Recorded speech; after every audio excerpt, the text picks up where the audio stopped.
Hello everyone, in today's video I'm going to be reviewing Destination Moon from 1950.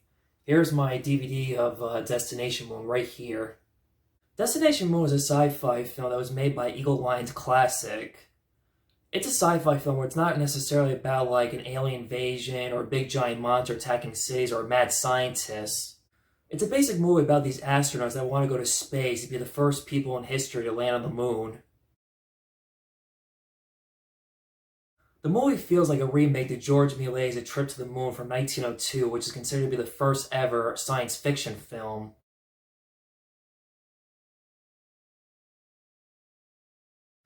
Ever since then, there was the Apollo 13, The First Man, with Ryan Gosling playing Neil Armstrong, a biography film. When you think about it, this film foreshadows and predicts the future of what was to come and to happen in the next decade. 19 years later, on July 20, 1969, Neil Armstrong was the first man to ever land on the moon. The movie was ahead of its time, knowing that there was going to be a moon landing at some point in the near future. The film was directed by Irving Pitchell, who played Sandor and Dracula's daughter. The film was produced by George Pal, who prior to this had produced the film The Great Rupert with Jimmy Durant. He would go on to produce and direct other sci-fi films of the decade, with films like The War of the World,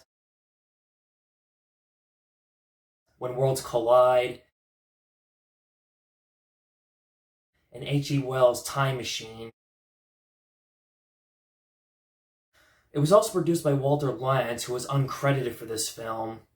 The screenplay was done by Rip Van Ronkel, Robert A. Heinlein, and James O'Hanlon.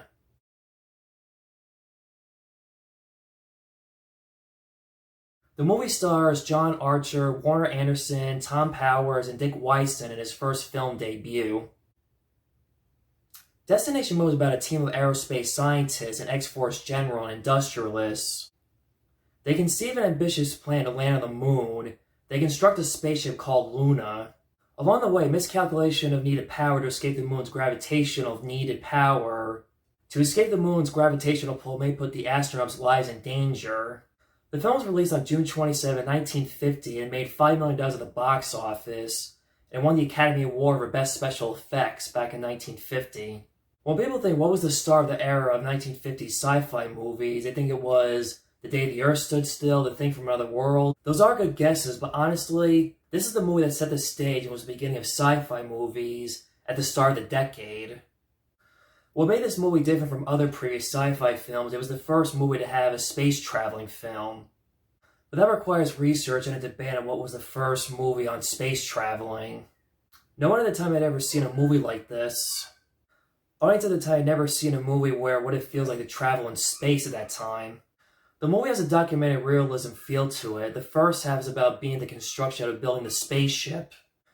Testing the spaceship, trials and errors to make sure nothing bad happens or no damage will happen to make sure that nothing goes wrong when traveling in space.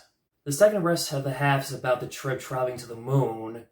It's a simple motive like why these astronauts want to go to space and the moon.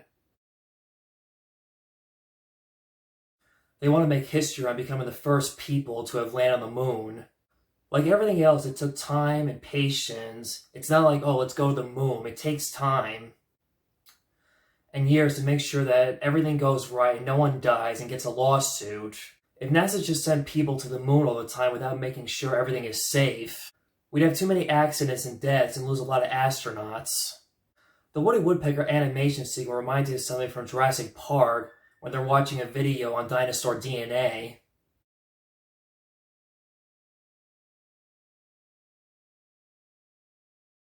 Woody Woodpecker sums up the whole movie, explains on how to go to the moon, basically. The movie makes a reference to the Manhattan Project, which is considered to be the greatest project of the 20th century. The set designs of the moon look great and amazing, a little bit outdated sometimes to a certain degree, but still very well done and amazing for what they did back in the 1950s. Especially how they were able to pull off with little resources they had on a small budget film. Unlike 2001: A Space Odyssey, they were used miniature set designs. This movie, they use a combo of both miniature sets and painting drawings in the background. They make it so realistic, as if you were really on the moon with these guys. It's also amazing how they were able to pull off the Earth's gravitational pull when the astronauts go into space. They use flesh-colored tape and a fishing wire.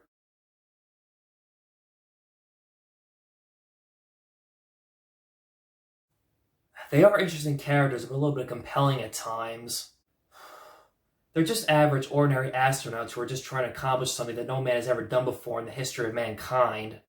The character Joe's from Brooklyn is a little comedy relief. He has no idea what he's getting himself into.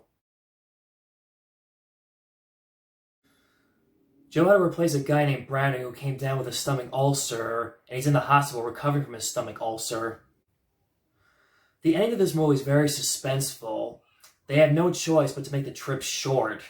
They enter the spaceship because of the weight gravitation can't carry them down. They have a serious problem and dilemma on who's going to make the ultimate sacrifice to stay on the moon and be left behind. General Thayer volunteers because he's the oldest on the ship. Barnes wants to stay behind because he has no wife, no family, no children on Earth. Thankfully, Barnes produces a solution and a good plan to how they all get back home safely without one of them sacrificed and being left behind. They use an oxygen cylinder that can bring down the spaceship down to Earth with its proper weight. They get back to Earth home safely. The end. What makes this film also really good is that it's an example of showing how, not all sci-fi films have to be about action, alien invasion, or mad scientists creating big giant monsters attacking and destroying cities. It's a good example of a good sci-fi drama film. So that was my review of Destination Moon. Hope you liked it. Please like the video, subscribe, hit the notification bell to get the latest updates on my YouTube channel. See you next time.